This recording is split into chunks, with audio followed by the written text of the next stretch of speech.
Subiectul ăsta cu steroizii e un pic așa mai tabu. Se vorbește pe la colțuri care ia, care nu ia, chestii de genul. Aici ce vorbesc eu este o părere proprie, personală, deci nu trebuie luată ca un afront sau ca un... În fine, dacă vreți să o luați, chiar nu mă interesează. Dacă faci sport de performanță, clar că nu ai cum să mergi în competiții fără doping. Nu există. Nu ai nicio șansă să concurezi când ai vin cu Kalashnikov, tu mergi cu cuțitașul. Nu există. Pe partea de wellness, în schimb, nu are ce căuta, din punctul meu de vedere, steroidul.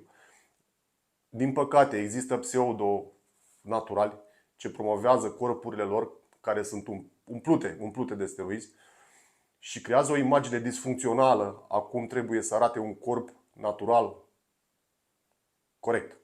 Și atunci, cei care sunt în spatele televizorului sau în spatele telefonului sau în spatele calculatorului și văd aceste corpuri, le iau ca atare, ca și cum ar fi naturale, nu creează un filtru și ei, nu cer puțin informația. Și atunci când intră în sală și au așteptări ca să ajungă în felul respectiv, se lovesc de un perete. Păi nu se poate.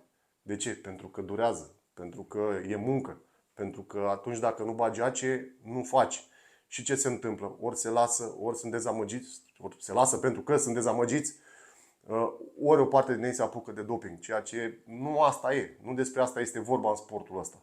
Da? În performanță, da, dar în wellness nu are ce căuta.